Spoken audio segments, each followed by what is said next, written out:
La voix du narrateur ouvre l'histoire en expliquant comment la guerre entre les humains et les démons dure depuis 15 ans maintenant. Les humains ont trouvé un moyen d'infiltrer la forteresse des démons, mais en même temps, les démons ont pris le contrôle d'une région humaine entière. Alors que la bataille continuait, un futur héros courageux s'est levé parmi les humains.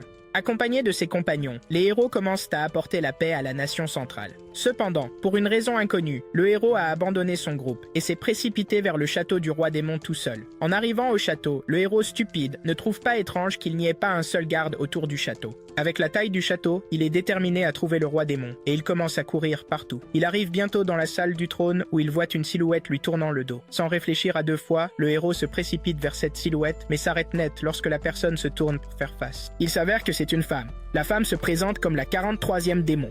Roi ou reine à ce stade, je ne sais pas, mais nous faisons avec. Elle ajoute que son titre est connu sous le nom de Yeux de Rubis. Le héros commence à râler sur le fait qu'il veut vaincre le roi démon pour que la guerre puisse se terminer, mais il trouve difficile de lever son épée et d'abattre le démon beau et sournois. D'un autre côté, le roi démon lui fait savoir qu'elle l'attendait et qu'elle veut qu'il soit à elle. Le héros refuse cette proposition, laissant le roi démon complètement choqué. Qu'est-ce que tu t'attendais à ce qui se passe, Peach? Pendant ce temps, les autres héros commencent à abandonner, puisque Héros Saint n'est plus avec eux. Le roi démon dit aux héros qu'ils doivent s'unir, mais le héros l'interrompt, lui rappelant qu'elle et ses sbires sont ceux qui causent des problèmes. Le roi démon répond que le héros a été endoctriné et apparemment tout ce qu'il pense savoir pourrait ne pas être ce qu'il sait. Pour lui prouver cela, elle sort un document qui contient apparemment tous les avantages économiques de la guerre. Il s'avère que les salauds qui se disent dirigeants humains sont en fait d'accord avec la guerre. Depuis le début de la guerre, la famine a diminué par rapport aux 500 dernières années. Le roi démon dit au héros que la même chose est en fait applicable aux démons. Le héros veut savoir ce que les démons obtiennent en retour pour cela, et elle l'emmène dans sa chambre pour une explication plus approfondie de... Ils s'assoient ensemble à la table, et pour lui montrer ce qu'elle veut dire, elle avance une lampe, mais le héros se met sur la défensive. « Assieds-toi, connard. Si elle voulait te tuer, tu serais déjà mort. » Le roi démon lui dit que la lampe projette la mémoire de celui qui la tient. Elle la remet au héros, et il se voit plus jeune. Tout était rose et agréable. Le roi démon lui fait savoir que tout cela est possible grâce à l'existence de la guerre. En bref, la production agricole mondiale a augmenté depuis le début de la guerre. Elle lui fait savoir que le monde sombrera dans la famine et la disette si la guerre se termine. Pendant ce temps, un vieil homme et une chevalière, membres de l'équipe du héros, sont vus traversant les terres enneigées, parlant de la disparition du héros. Poursuivant son explication, le roi démon fait savoir au héros que les dirigeants humains connaissent les avantages de la guerre, et c'est la raison pour laquelle ils ont envoyé les héros et non leurs armées. Il est certain que les humains maltraiteront les démons s'ils gagnent la guerre, et cela fonctionne dans les deux sens. Le roi démon tient alors la lampe pour montrer au héros le type de civilisation qu'elle veut construire, et elle a besoin de l'aide du héros pour y parvenir. Le héros insiste sur le fait qu'il n'aide pas, et même après que la dame lui offre la moitié du monde, il essaie de rester noble et de refuser l'offre. Au fond, nous savons tous qu'il meurt d'envie d'accepter l'offre. Le roi démon est désespéré et elle décide d'augmenter l'offre en disant au héros qu'elle va lui offrir le monde entier, ce qui est essentiellement tout le marché. Le héros tout noble saute en entendant cela. En plus de cela, la reine démon donnera également tout d'elle-même au héros. Et en retour, tout ce qu'elle veut, c'est le dévouement du héros. Le héros trouve difficile de résister à toutes ces tentations et offres, le forçant finalement à succomber et à accepter l'accord de la dame. Le duo accepte d'être ensemble l'un pour l'autre, et en peu de temps, ils commencent à se préparer à partir pour le monde qu'elle prévoit de construire. Alors qu'ils s'apprêtent à partir, la reine démon enlève ses cornes, laissant le héros absolument traumatisé car il est de notoriété publique que les démons ont des cornes. Ce n'est rien d'autre qu'un bijou fabriqué pour rendre les démons plus effrayants. La reine démon tient sa main et ensemble, ils partent à la recherche du meilleur endroit pour s'installer. Peu de temps après, ils arrivent dans un village paisible où la reine démon affirme qu'ils vont s'installer pour l'expérience et tout. Le héros, qui la suit aveuglément, s'attendait à un endroit plus grand, mais la reine démon lui fait savoir que c'est le meilleur endroit pour commencer et voir grand, car personne ne prêterait rapidement attention à ce qui s'y passe. Juste à ce moment-là, ils entendent une dame appeler le roi démon, et elle l'appelle bêtement son roi. Le héros et le roi démon la rejoignent, lui disant d'être discrète lorsqu'elle s'adresse au roi démon, car ils ne voudraient pas que les humains ou les villageois découvrent qui est le roi démon. La dame accepte l'avertissement et se présente au héros comme la gouvernante en chef du roi démon. Les deux entrent dans la maison pour s'asseoir et discuter. Le roi démon dit au héros que la gouvernante est à ses côtés depuis qu'elle est enfant. Elle s'est également rapprochée des humains pour apprendre l'agriculture et d'autres choses à apprendre. Plus tard, le roi démon dit à la gouvernante de répandre l'information qu'elle et le héros ont courageusement combattu dans le château, ce qui les a gravement blessés tous les deux. Il sera connu que le roi démon se rétablit actuellement dans son château, tandis que le sort du héros est inconnu. Cette désinformation devrait leur permettre de gagner un an. Peu de temps après, le roi démon et la gouvernante emmènent le héros à l'extérieur pour lui montrer le champ de culture. Le roi démon informe le héros de ses plans pour pratiquer un système de rotation des cultures afin de garder le sol fertile et de produire des récoltes abondantes. Avec cela, ils pourront augmenter la capacité de production du peuple. Alors qu'ils continuent de parler, le roi démon mentionne la nécessité d'éduquer le chef du village sur ce qu'ils doivent faire. Ce soir-là, le héros et le roi démon s'assoient ensemble près du feu. Le roi démon dit au héros qu'elle veut qu'il repose sa tête sur ses genoux. Comme prévu, le simplet n'hésite pas et il le fait immédiatement. Le héros sans cervelle va même plus loin en assurant au démon qu'il fera tout ce qu'elle veut qu'il fasse. Un autre homme à terre, passez le message. Ils entendent du bruit venant de l'écurie. Cela perturbe leur moment passionné et ils se précipitent vers l'écurie pour vérifier les chevaux. En arrivant, ils trouvent deux jeunes filles qui ont l'air complètement en lambeaux. Ils se demandent qui elles sont lorsque la gouvernante en chef entre dans l'écurie. Elle reconnaît les deux comme des esclaves, mais en s'approchant, elle révèle que les filles sont en fait des serfs et non des esclaves. Les serfs sont différents des esclaves, car ils sont autorisés à avoir une profession à eux, et même une terre et une maison. Cependant, ils doivent continuer à servir leur maître, et ne seraient pas autorisés à être libres. La gouvernante dit qu'elle les renverra le matin, mais le héros s'y oppose, disant que c'est elle, cruel. Cependant, le roi démon soutient la gouvernante, faisant savoir aux héros qu'ils doivent éviter tout ce qui attirerait l'attention sur eux. Néanmoins, elle veut que les filles soient prises en charge pour la nuit, puis renvoyées le lendemain matin. Les filles reçoivent de la nourriture, qu'elles consomment rapidement comme un cheval affamé. Après avoir fini de manger, les filles supplient le héros et le roi démon de ne pas les renvoyer tout de suite. Elles veulent un peu plus de temps. Mais comme d'habitude, le diable, en la personne de la gouvernante, entre dans la pièce pour s'opposer à nouveau. Elle affirme que les filles n'ont rien à faire et vont juste se promener en causant des problèmes. Mais la plus jeune s'y oppose. Elle assure aux adultes qu'elles vont faire tout leur possible pour survivre. Après avoir réprimandé les filles et leur avoir dit de s'excuser pour avoir causé des problèmes, la gouvernante en chef accepte de les accueillir et de les transformer en humaines. La première chose qu'elle leur apprend est comment saluer comme une vraie servante. Ainsi, les deux sont acceptés dans la maison en tant que servantes. Nous appellerons désormais la fille aînée servante 1, tandis que la plus jeune sera servante 2. Plus tard, Maître 2 trouve le héros là où il chasse et lui donne du pain à manger. Les deux se lient à ce moment-là, et pendant ce temps, le roi démon a une réunion avec les nobles. La servante Aune est également présente à cette réunion, profitant de l'occasion pour apprendre diverses stratégies. La réunion ne se passe pas très bien car les nobles sont tout simplement trop stupides pour être éduqués. Cette nuit-là, le roi démon raconte au héros le résultat de la réunion et lui fait savoir qu'ils attendent des résultats dans un an. En plus de cela, elle dit au héros qu'elle a une arme secrète. Elle sort une boîte et l'ouvre pour montrer au héros l'arme qu'elle possède. 3 mois plus tard, l'arme supposée du roi démon se concrétise et cela espère faire avancer leur objectif et but. Après avoir récolté la récolte, le roi démon et le héros se dirigent vers une ville humaine pour trouver une église. Probablement que le roi démon veut trouver le salut. Qui sait? Alors qu'ils se dirigent vers l'une d'elles, le héros dit au roi démon que l'église joue un rôle vital dans leur société. Et à ce sujet, le roi démon espère utiliser la position de l'église pour faire avancer son objectif. Ils arrivent bientôt à une église et l'une des sœurs les accueille. Elle sort pour appeler la personne qui va s'occuper d'eux. La sœur entre dans la pièce où ils attendent et se présente comme une érudite en agriculture. L'héroïne se présente comme une épéiste blanche, mais cela ne semble que déclencher la sœur. Elle regarde intensément l'héroïne comme si elle voulait la dévorer. Elle marche vers l'héroïne avec colère, lui disant qu'elle sait qui elle est. Il s'avère que la dame est la chevalière qui faisait partie du groupe du héros. Elle gifle furieusement le gars pour les avoir abandonnés à leur sort. La chevalière s'est inquiétée de savoir qui était occupé à profiter de la vie avec une femme en rouge. Lorsque la chevalière demande qui est la dame en rouge, celle-ci répond rapidement qu'elle est celle qui l'a recueillie quand il a été blessé par le roi démon jusqu'à ce qu'il se rétablisse. Elle prétend que le héros est maintenant son garde du corps. Assez naïve, la chevalière avale le mensonge. La chevalière parle ensuite de la façon dont elle s'est rencontrée à l'église. Après la bataille, le groupe du héros reçoit une lettre les invitant à venir chercher leur récompense, affirmant que le héros est mort au combat. La chevalière ne veut pas profiter de la mort du héros et décide d'apprendre une nouvelle vie à l'église. D'un autre côté, le vieil homme a pris l'argent et apparemment, il se débrouille bien. Le dernier membre, qui est le mage, décide de se rendre en territoire démoniaque pour chercher le héros à la place. Le héros est choqué d'entendre cela et il réalise que le mage pourrait en fait être en danger à cause de lui. Après avoir terminé leur charabia, le roi démon décide de montrer à la chevalière pourquoi ils sont venus à l'église. Elle ouvre une boîte pour montrer à la chevalière des tubercules de pommes de terre qui viennent d'être récoltés et lui explique aussi comment ils ont été cultivés. Il décide de préparer un peu de pommes de terre, et c'est réussi. La chevalière est impressionnée, parlant de l'importance de mettre fin à la famine. La chevalière intervient rapidement pour dire au roi démon que l'Église est actuellement incapable de fournir un soutien financier si c'est ce dont ils ont besoin. Le roi démon dit à la dame de se détendre car ils ne sont pas là pour leur argent. Elle veut seulement qu'ils créent une église dans le village appelée Winterspass. Avec cela, ils pourront enseigner aux villageois comment cultiver les récoltes et d'autres connaissances nécessaires. La chevalière entend cela et propose immédiatement de les accompagner au village.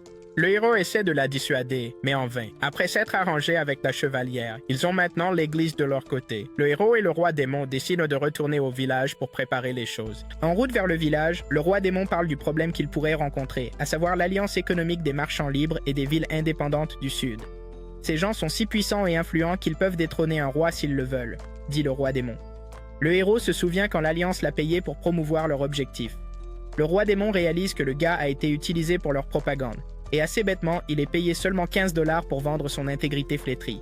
En réalité, il n'a pas vendu son intégrité pour de l'argent, mais pour les dames qui craquaient toutes pour lui. Quelle honte pour un homme. Le roi démon dit alors au héros qu'elle a préparé un dispositif qu'elle a envoyé à l'Alliance pour attirer leur attention. Le dispositif s'avère être une boussole qu'ils n'ont jamais vue auparavant. C'est suffisant pour faire réfléchir les marchands. Ils veulent s'assurer que la boussole ne soit vendue à personne d'autre qu'eux. Dans la scène suivante, le roi démon surprend le héros en train de faire ses bagages. Le héros essaie de mentir à ce sujet, mais le roi démon lui fait savoir qu'elle comprend pourquoi il part. Il part pour le territoire des démons à la recherche de la mage pour la ramener. Pour l'aider dans cette tâche, le roi démon lui montre une armure déjà préparée pour lui. Elle assure au bonnet que l'armure n'est pas maudite. Le héros la remercie pour cela avant d'ouvrir un portail avec son pouvoir. Il s'assure de donner un baiser sur la tête du roi démon. Et c'est le mieux qu'il fait avant de disparaître. Des mois plus tard, le bâtiment de l'église est enfin terminé et la chevalière apparaît. Depuis son arrivée, elle essaie d'apprendre aux villageois à utiliser l'épée. Mais cela ne se passe pas bien car elle est apparemment une colosse comparée aux villageois, qui sont des poules mouillées. Plus tard, l'Alliance et le roi démon ont également une réunion prévue. La gouvernante en chef assure au roi démon que le héros se présentera en cas de problème. Mais le roi démon ne veut pas compter sur le héros car il n'a pas été là depuis qu'il est parti pour le territoire des démons. En même temps, l'Alliance ne peut pas faire confiance à ceux qu'il rencontre. Ils ont mis en place des assassins pour aider en cas de problème. Le roi démon a également les chevaliers de l'horreur et les chevaliers fantômes en position pour intervenir en cas d'urgence. Quelques instants plus tard, les deux parties se rencontrent au point désigné. Le roi démon sort une boîte contenant du maïs, et c'est la première fois que les marchands voient cela, ce qui attire leur attention comme prévu. Le roi démon leur dit alors tout ce qu'ils doivent savoir sur le maïs, et comment ils peuvent eux-mêmes le cultiver. Les marchands sont surpris d'entendre cela. Ils se demandent ce qu'elle y gagne, car ils peuvent pratiquement cultiver les récoltes sans elle. Le roi démon fait alors savoir à l'homme qu'elle veut une fin rapide à la guerre. La guerre, mais cela ne fait que rendre le marchand sur la défensive, affirmant que la guerre ne peut se terminer qu'en faveur des humains. Alors que les choses commencent à tourner au vinaigre, le marchand donne déjà aux hommes à l'extérieur un signal pour se préparer à entrer en force. Le roi démon assure à l'homme que tout ce qu'elle veut, c'est un échange. Cependant, le roi démon parvient à utiliser à nouveau sa ruse en faisant savoir au marchand qu'il peut être marchand avant d'être humain. Apparemment, c'est du business et rien de plus. Le salaud réalise qu'il est sur le point de gagner beaucoup d'argent si cela fonctionne. Il accepte immédiatement de signer un contrat avec la dame, et avec cela, il rappelle les assassins dans les bois. Une fois qu'ils sont parvenus à un accord, le roi démon lui assure qu'ils auront suffisamment de provisions d'ici le printemps prochain. Et le marchand lui fait également savoir qu'il aurait renforcé sa position dans l'alliance pour faciliter les choses pour eux. Avant de partir, le marchand essaie de séduire le roi démon et de la faire devenir sa femme. Mais ce n'est pas ainsi qu'ils font les choses, n'est-ce pas? Il échoue lamentablement pour ne pas l'avoir tenté de la manière dont il est censé le faire. Pendant ce temps, le prince et le vieux héros discutent des différences positives que la pomme de terre et d'autres choses fournies par l'église du village ont apportées à la nation. Ils savent qu'ils vont cesser de recevoir de l'aide des nations du Sud si la guerre prend fin. Peu après, le roi démon commence à recevoir des tonnes de documents de l'Alliance concernant les achats et autres. C'est à ce moment-là qu'elle se rend compte qu'elle n'a pas vu le héros depuis 6 bons mois, mais la gouvernante en chef ne cesse de lui assurer que le héros va revenir bientôt. La gouvernante en chef parvient à réconforter le roi démon après qu'elle quitte la pièce. La gouvernante en chef ouvre le compartiment à vin pour faire savoir au héros qu'elle est consciente de sa présence. Mon gars! Il s'avère que ces deux-là se rencontrent depuis que le héros est parti. Il vient toujours à intervalles réguliers pour écrire une lettre afin que la chef des servantes puisse la donner au roi démon pour le rassurer. Mais comment ça se passe pour toi? Tête vide. La chef des servantes lui dit alors que le roi démon s'inquiète pour lui. Le héros se souvient de la première fois qu'il a rencontré le roi démon, et cela le fait se demander pourquoi le roi démon s'inquiète tant pour lui. Le héros a même peur de mourir maintenant parce qu'il sait que le roi démon sera brisé. La gouvernante essaie alors de le réconforter en lui faisant savoir que tout ce qu'il a appartient au roi démon. Il appartient lui-même au roi démon, et tu ne devrais jamais l'oublier. C'est maintenant les préparatifs pour la nouvelle année, et les servantes s'attendent à ce que le héros vienne pour qu'il puisse danser avec le roi démon. Peu de temps après, les membres de la royauté prennent la meilleure décision qu'ils puissent jamais prendre. Les salauds veulent envoyer leurs troupes à la guerre pendant qu'ils restent chez eux à se détendre. Ils n'aiment plus l'idée d'envoyer juste une personne ou un groupe de héros à la fête. Les gars qui ont été entraînés par la chevalière sont prêts à rejoindre la guerre, même s'ils ne sont que 3. Quelle blague! Plus tard, Servante 1 s'approche de la femme chevalier pour lui dire que la prochaine chose qu'elle veut ajouter à son CV est la capacité de combattre.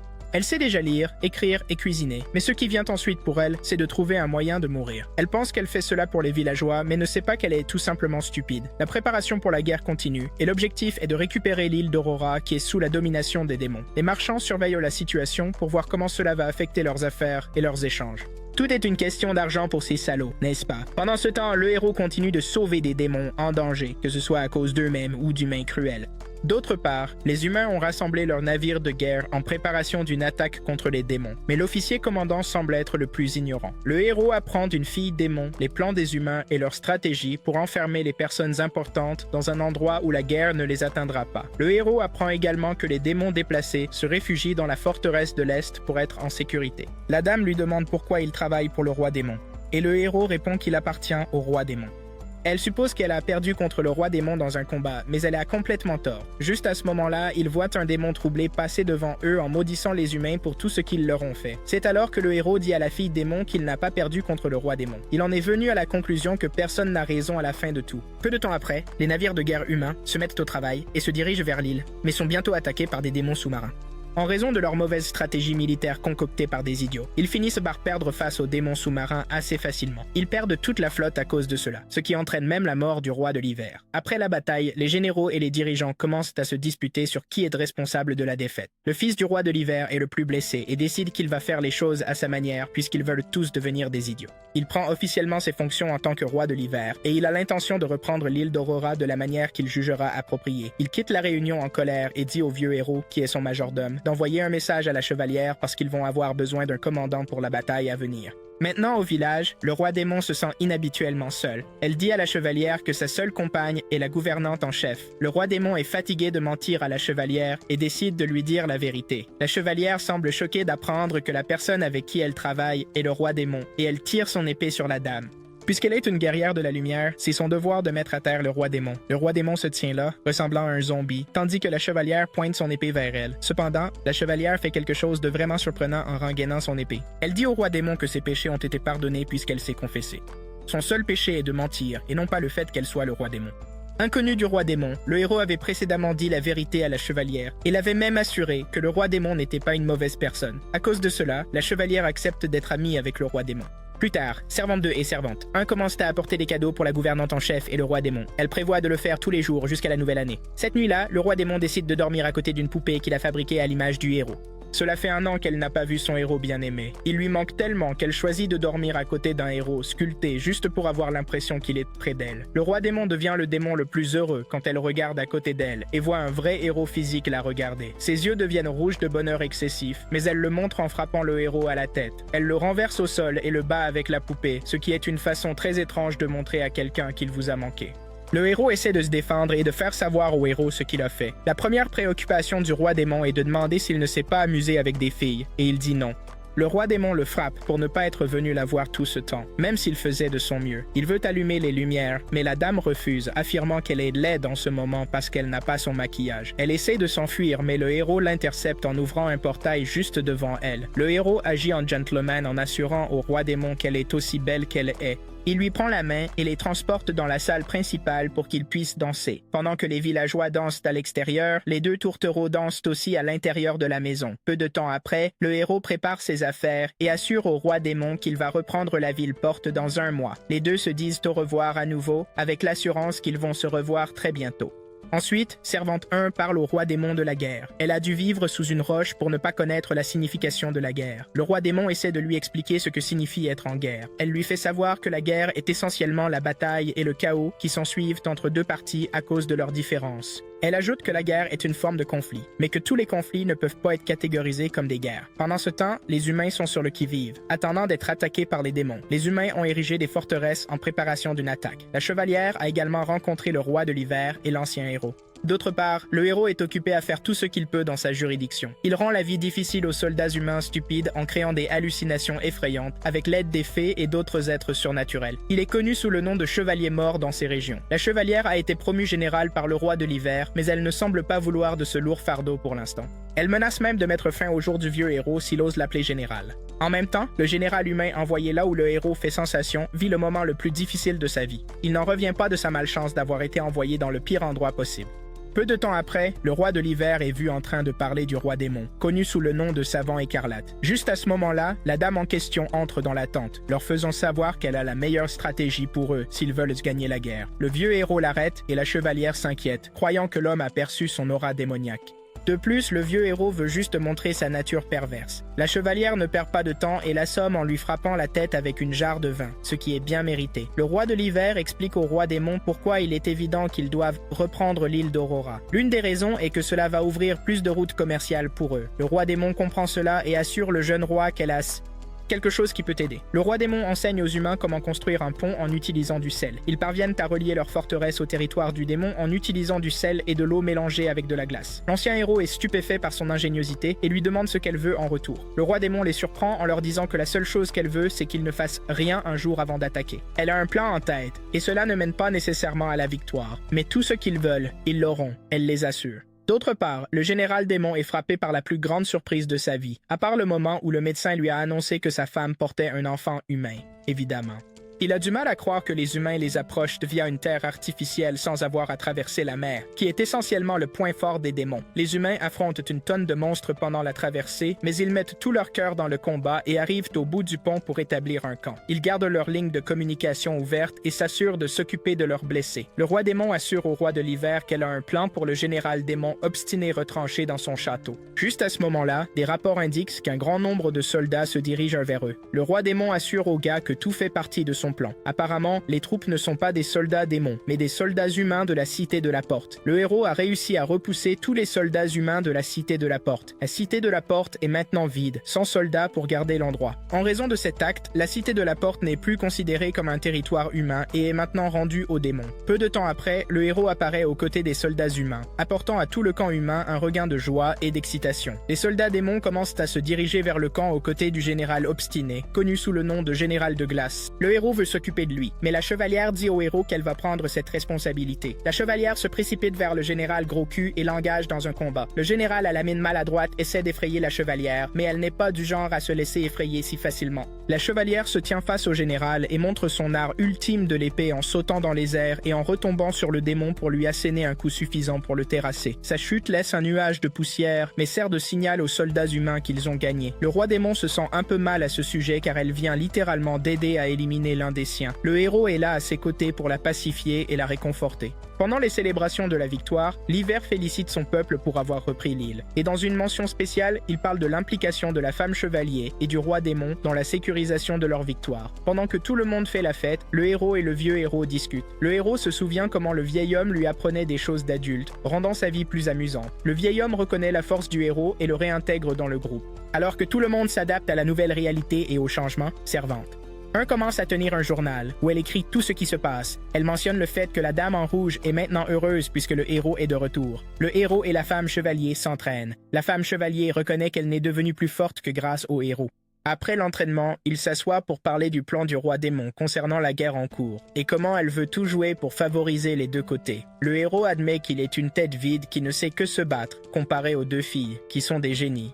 Plus tard, Maid 2 trouve d'une manière ou d'une autre un moyen d'inventer une boisson gazeuse. Le héros goûte cela et admet à quel point c'est bon. Plus tard dans la journée, le roi démon brosse les cheveux du héros et en profite pour lui rappeler qu'il a une réunion avec le conseil de la ville de la Porte le lendemain. Il y ira en tant que chevalier mort pour représenter le roi démon. Le roi démon lui parle de certains généraux démons dont il doit se méfier. D'un autre côté, le général minable qui était en charge de la ville de la Porte a commencé à recevoir des critiques de ses pairs. Aucun d'eux ne connaît l'horreur qu'il a affrontée pendant qu'il était là, donc il est facile pour eux de le critiquer. Après tout cela, les juges égoïstes décident d'enfermer le commandant. Ils lui font même savoir que son offense mérite une peine de mort, qu'il pourrait bien exécuter un jour. Dans la scène suivante, le héros est vu en train de parler au général de la forteresse de l'Est. Et alors qu'ils sont en pleine discussion, une dame, qui se prétend être l'épouse du héros, apparaît. Elle étreint le héros, et cela provoque immédiatement un tremblement de terre. On pourrait croire que cela se produit parce que le héros brise le cœur du roi démon, mais ce n'est pas le cas. C'est une réaction apparente au fait que le roi démon reste trop longtemps dans le royaume humain. Elle demande que son lit soit transporté au palais souterrain pour qu'elle puisse y passer du temps. Peu de temps après, le roi démon, le héros et Servante 1 se dirigent vers la ville où le roi démon a un projet en cours. Elle emmène intentionnellement Servante 1 avec elle car elle semble être la plus attentive. Elle apprend facilement, et le roi démon veut partager ses connaissances avec elle au cas où elle retournerait enfin dans le monde souterrain. Ils arrivent à l'usine où le projet est en cours pour découvrir que le roi démon leur fait fabriquer une presse à imprimer. En rentrant chez lui, le héros est dans sa chambre, admirant la belle qualité des imprimantes. Il pense probablement au nombre de lettres d'amour qu'il peut écrire au roi démon. À l'extérieur de sa chambre, le roi démon et la chevalière se croisent. Les deux prévoyaient de passer la nuit avec le héros, mais malheureusement pour eux, ils se sont rencontrés à la porte. Il reste maintenant à savoir qui va céder le passage à l'autre pour passer la nuit avec le héros. Ils sont en plein milieu de cela lorsque la gouvernante apparaît. Elle veut entrer pour régler le problème à l'amiable, mais le duo lui fait savoir que son analogie avec le roi Salomon ne peut pas fonctionner avec eux. Elle pousse alors les deux à l'intérieur de la pièce ensemble. Le héros dort déjà lorsque la porte s'ouvre brusquement. Les deux tombent par terre, essayant de négocier une approche pacifique. Le héros stupide dort toujours, même assis, et ne sait rien de ce qui se passe dans la pièce. Les deux se retrouvent sur le lit avec le héros, et il caresse ses cheveux. Il fait semblant de dormir tout en écoutant la conversation entre les deux. Le roi démon dit à la chevalière qu'elle doit bientôt retourner dans le royaume des démons. Elle prévoit de renouveler son certificat de méchanceté en tant que roi démon, et aussi d'unifier les démons en même temps. C'est la raison pour laquelle elle veut passer du temps avec le héros. Ce qu'elle va faire pourrait ne prendre que quelques mois si elle a de la chance. Le roi démon supplie la chevalière de prendre soin du héros, et elle accepte de le faire. Quand il est temps pour le roi démon de partir, elle laisse le héros en charge des choses. Elle donne aussi à Maid 1 une bague qui l'aidera à changer d'apparence au cas où elle aurait besoin de participer à des réunions commerciales à sa place. Le héros l'emmène ensuite au royaume démon, et après, ils se disent au revoir. D'autre part, l'ancien général de Gateway City, qui était enfermé dans une cellule, a été libéré. Il reste marqué par le traumatisme qu'il a subi pendant son emprisonnement. Et à cause de cela, il jure de se venger du général de la forteresse de l'Est. Un autre des nobles est avec lui sur ce point, mais il semble que sa propre cible soit le roi de l'hiver. Ensuite, le marchand doit rencontrer le roi démon, et Maid 1 entre dans la pièce pour servir du thé au marchand. Mais elle tremble comme une chèvre mouillée. Quand le roi démon entre enfin, que nous savons tous être Maid 1, mais qui ne change son apparence qu'avec la bague. Cependant, le marchand n'est pas aussi naïf qu'on pourrait le croire, et il voit facilement à travers l'escroquerie de Maid Shun. Il lui dit de redevenir elle-même, car c'est pour cela qu'il est venu. La servante en est choquée par l'intelligence de l'homme, mais le héros entre au bon moment pour intervenir. Le héros dit à la servante de partir, car l'imbécile qu'ils essaient de tromper s'est déjà réveillé à la réalité. Le héros lui rappelle aussi comment il a exploité son intelligence naïve pour faire avancer sa propagande. Le marchand se souvient du héros et n'a pas besoin qu'il souligne à quel point il a été stupide. Pour exaucer les souhaits du gars, le héros le tient par l'épaule et active ses compétences de téléportation. Le marchand souffre du mal de téléportation et vomit en arrivant dans le royaume des démons. Il pense être un gars fort jusqu'à ce qu'il voit ce qui dépasse ses compétences. Il est surpris de découvrir qu'il est dans le royaume des démons, car tout est si beau et coloré par rapport à ce qu'il croyait. Le héros avoue ensuite au marchand que la dame en rouge est un démon. Le héros le transporte ensuite à la ville passerelle, qui sert de terrain neutre pour les démons et où ils s'amusent tous. Il ajoute à l'information donnée au marchand en lui faisant savoir qu'il est l'un des représentants humains des démons.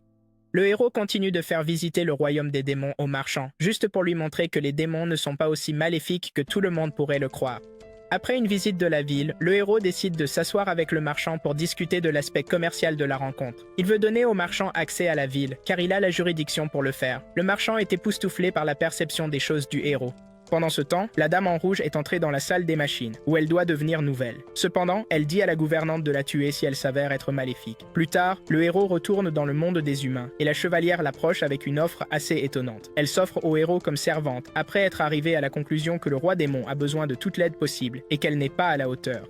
Elle essaie d'arriver à cette conclusion parce qu'elle veut être utile, et s'offrir au héros est la seule façon qu'elle juge appropriée. Elle veut faire partie de l'avenir que la dame en rouge et le héros écervelé prévoient de construire. Le héros hésite à accepter son offre, mais une fois qu'il voit qu'elle est persistante, il l'accepte avec son épée et fait d'elle sa chevalière, comme elle le souhaite. La chevalière semble être la personne la plus heureuse avec sa chevalerie, laissant le héros stupide se demander s'il a pris la bonne décision ou non. D'un autre côté, Servante 1 apprend des villageois à quel point la gouvernante a été cruciale pour le succès du village. Ils ont suivi plusieurs cours éducatifs pour augmenter leur productivité agricole. Tout dans le village semble si bien fonctionner. Tout cela grâce à la gouvernante en chef. Servante 1 est choquée lorsqu'elle apprend que la gouvernante en chef facilite la vie des villageois et des serfs. C'est quelqu'un qu'elle pensait détester les humains. Peu de temps après, le roi de l'hiver est dans sa demeure lorsqu'il reçoit un messager de l'église, lui disant de mobiliser son armée. Le refus de le faire poussera l'église à le considérer comme un individu opposé à l'église, et le roi de l'hiver connaît les conséquences de cela. Il semble que le détracteur du roi de l'hiver soit en action, et ils sont sur le point de le coincer avec quelque chose qu'il trouvera très difficile à refuser. refusé. Pendant ce temps, les nonnes de l'église ont envoyé un messager à la chevalière pour l'informer de ce qui se passe. Peu de temps après, le héros reçoit la visite du roi de l'hiver et de l'ancien héros. Les deux arrivent au village sous le couvert de la nuit. Il s'avère que l'église a en quelque sorte découvert le roi démon et les cultures qu'il plante. Ils ont catégorisé toutes les cultures comme des cultures démoniaques et exigent que le roi démon soit livré pour être jugé. Le héros regarde cela attentivement et décide d'utiliser Maiden comme appât. Il lui dit d'utiliser l'anneau d'illusion pour se faire passer pour le roi démon. Une fois qu'elle est arrêtée, il promet de la sauver avant qu'il ne puisse l'emmener dans une prison de haute sécurité. C'est essentiellement le héros qui s'oppose encore une fois à l'église. La chevalière veut le suivre, mais le gars refuse l'offre, lui rappelant qu'elle doit protéger le village. Le héros peut à lui seul détruire toute la capitale s'il le souhaite. Mais il sait que ce n'est pas ce que le roi démon aurait voulu. Il fait tout conformément à la volonté du roi démon.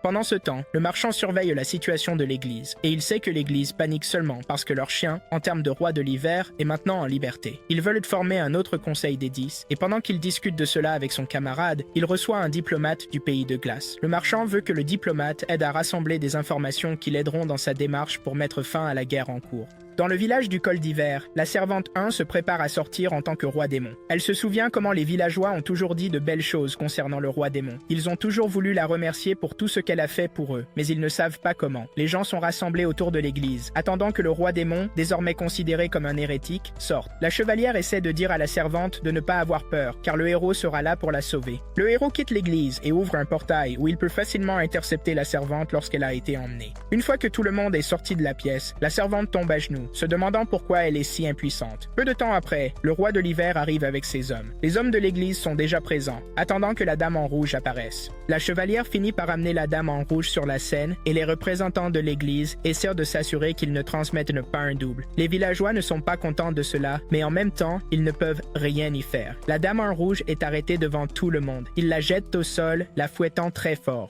Un liquide rouge jaillit de son corps et les villageois trouvent cela si difficile de continuer à regarder leur aide se faire malmener. Le roi de l'hiver perd presque son sang-froid, mais le vieux héros le retient, le mettant en garde. Après qu'ils aient fini de la battre, la dame en rouge se lève pour parler à la foule. Elle leur raconte son origine et comment elle est née serf dans une famille de 7 personnes. Elle révèle comment elle a perdu presque tous ses frères et sœurs, à l'exception de sa sœur cadette. Elle raconte comment elle a failli perdre la vie, si ce n'était l'intervention de quelques âmes bienveillantes. Elle arrive enfin à la fin de son discours, déclarant à tous les présents qu'elle est humaine. Elle leur dit qu'elle est peut-être une serf, mais qu'elle est tout aussi humaine qu'eux. Pendant ce temps, le héros est apparu au loin, l'écoutant exprimer ses pensées. Les représentants de l'église essaient de la faire taire, mais elle continue de dire tout ce qu'elle veut. La dame en rouge continue de parler de la façon dont elle est arrivée à la conclusion qu'elle ne peut pas redevenir la peureuse qu'elle était. Elle dit aux gens qu'ils sont libres de faire ce qu'ils veulent et de ne pas succomber à l'obscurité de ce monde. Le représentant de l'église réalise qu'elle commence déjà à toucher les pieds gens avec ses mots et essaie de pousser les gens à la lapider à mort parce qu'elle a déjà été marquée comme hérétique. Les gens tiennent des pierres dans leurs mains, mais les lancer est le problème. La dame en rouge ajoute qu'ils sont libres de lancer les pierres et qu'elle ne les blâmera pas. Elle le prendra comme s'ils faisaient tout leur possible pour survivre. Cependant, elle leur fait savoir que la lapider à mort sans cette raison ne fait d'eux que des lâches et des insectes en plus. Elle continue de mentionner le fait qu'elle est humaine après tout ce qu'elle dit, juste pour que cela résonne dans leur tête. Juste à ce moment-là, les villageois prennent les choses en main et commencent à lapider les représentants de l'église. L'homme essaie de leur dire qu'ils sont censés lapider, mais cela ne fait qu'intensifier le lancer des villageois. L'homme ordonne aux gardes de l'église de couper la tête de la fille, et il est sur le point d'exécuter cet acte lorsque le roi l'arrête. La chevalière et le vieux héros aident la dame en rouge et la libèrent de ses liens. Le roi de l'hiver se tient devant l'abbé, lui rappelant qu'il est le roi de la nation, et il n'est plus disposé à être sous la coupe de la nation centrale. La chevalière se joint également, disant à l'abbé que ses actions la dégoûtent, et qu'elle a honte de lui pour avoir essayé de juger la fille. Le soldat de l'hiver déclare alors devant tout le monde que désormais, la dame en rouge est sous sa protection. La femme chevalier attise également le feu en déclarant la dame en rouge une sainte selon l'autorité qui lui est donnée. Avec cela, les villageois et le roi renvoient l'église du village. L'abbé part en menaçant que le roi de l'hiver va regretter ses actions. Plus tard, le héros remercie et félicite Servante 1 pour son courage. Grâce à ces mots, ils parviennent à éviter un conflit physique avec l'Église. En suivant tout ce qui se passe, le roi et son conseil réalisent que le discours de Servante 1 motive actuellement le peuple et les serfs. Ils veulent tous changer par rapport à ce qu'ils ont connu dans le passé. Il semble que la nation du Sud commence enfin à se libérer de la nation centrale. La chevalière dit au conseil que la nation centrale et son église ont toujours eu pour objectif d'unir chaque humain sous la bannière de l'esprit de lumière. Cependant, elle n'y croit pas car leur véritable but est de rassembler le pouvoir, la richesse et le savoir. L'Église veut essentiellement appauvrir tout le monde pour rester au sommet à cause du contrôle. Peu de temps après, le village décide de créer sa propre église et il la nomme la vraie Église de l'Esprit de Lumière. En plus de cela, le village distribue des déclarations imprimées concernant la libération des serfs. Le marchand est stupéfait lorsqu'il entend le nombre de tracts distribués par les villageois, car cela semble absolument impossible à réaliser d'un seul coup. Le marchand décide d'utiliser son esprit de gagne-pain pour se lancer dans la mêlée. Il dit à ses subordonnés de remplir leur magasin de blé et leur assure que quelque chose de grand va en découler. Plus tard, le Conseil de la Nation du Sud se réunit à nouveau. Dans cette réunion, leur discussion porte sur la manière d'attirer plus de personnes dans la nation. Ils pensent à composer une chanson, mais Servante 1 propose une meilleure idée. Elle leur dit que montrer et expliquer aux gens ce qu'ils gagneront en les rejoignant est la meilleure voie à suivre. Par exemple, elle dit que leur assurer la liberté devrait attirer plus de personnes. Le marchand continue son complot malveillant pour détruire la nation centrale. Il veut s'assurer qu'ils atteignent une pénurie de nourriture d'ici l'été prochain. Tout cela lui semble si bon et il prévoit maintenant d'établir un quartier général près du village de Winter Pass puisque l'église s'y trouve également. Pendant ce temps, l'épouse du héros autoproclamé, la princesse, est vue en train de parler à un démon supérieur appelé Sir Cloud Dragon. Elle lui fait savoir que les démons azur, considérés comme la race supérieure dans le monde des démons, sont en mouvement. Leur objectif a toujours été de conquérir les humains et ils poussent maintenant l'agenda très fort. En fait, la dame croit qu'ils sont actuellement en contact avec des humains dans la ville porte. En même temps, les prix du blé montent déjà en flèche, mais tout cela semble être conforme au plan du marchand. Il prévoit même d'utiliser le groupe d'assassins appelé la Main Noire au cas où les choses tourneraient mal. Le Conseil du Sud entend parler du prix du blé dans la nation centrale et ils commencent à paniquer. Un des membres du Conseil suggère que taxer chaque chariot quittant la nation est la voie à suivre. S'ils ne le font pas, ils risquent de perdre toute leur nourriture au profit de la nation centrale, ce qui les fera mourir de faim cet hiver. Peu de temps après, le marchand reçoit la visite de la princesse. Il suppose que c'est le héros qui a envoyé le type, mais la princesse lui fait savoir qu'elle est là de son propre gré. Elle a supplié un mage d'utiliser sa compétence pour trouver le marchand, et c'est ainsi qu'elle a pu le localiser. Elle est venue demander du sel au marchand car c'est une denrée rare dans le royaume des démons. Elle a besoin de beaucoup de sel et elle sait que le marchand est la bonne personne. Le marchand est surpris que la princesse ait pu le rejoindre sans être détectée. Elle répond que tous ceux qu'elle a rencontrés l'ont laissé partir une fois qu'elle a utilisé son charme sur eux. Le marchand y voit alors une opportunité d'en apprendre davantage sur les démons et la princesse est également libre de faire de même. Une scène de flashback montre que le roi démon planifiait tout cela même avant la naissance du héros. Elle a toujours vu le héros comme la clé de tout ce qu'elle veut accomplir. Bien que la gouvernante ait peur que le roi démon ait son esprit altéré par les rois passés une fois qu'elle entre dans le palais des enfers, le roi démon croit qu'elle peut gérer tout ce qu'on lui lance. De nos jours, la nation centrale a officiellement déclaré la guerre à la nation du Sud. Le héros est dévasté d'entendre cela et a du mal à croire que c'est ce que le roi démon veut réellement accomplir. Il crie de douleur, se demandant où pourrait être la dame quand ils ont le plus besoin d'elle. Le héros demande alors au roi de l'hiver combien de temps ils peuvent te battre sans perte des deux côtés. Le roi de l'hiver répond que cela dépend du temps, mais il assure au héros qu'il fera tout ce qui est en son pouvoir pour s'assurer qu'il n'y ait pas de perte jusqu'à ce que le héros a en tête se réalise. Le héros semble naïf, mais il semble qu'il sait enfin ce qu'il fait, même pour une fois.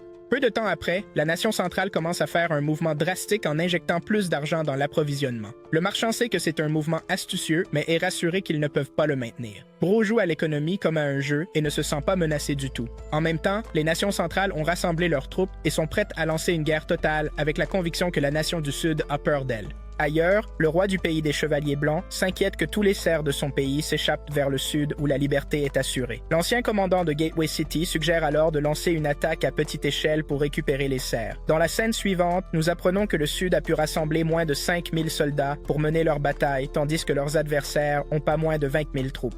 Même avec ce nombre, la chevalière reste optimiste. Juste à ce moment-là, un rapport arrive indiquant que des démons se dirigent vers eux. Pour éviter de combattre sur deux fronts, le héros propose de se rendre là où se trouvent les démons.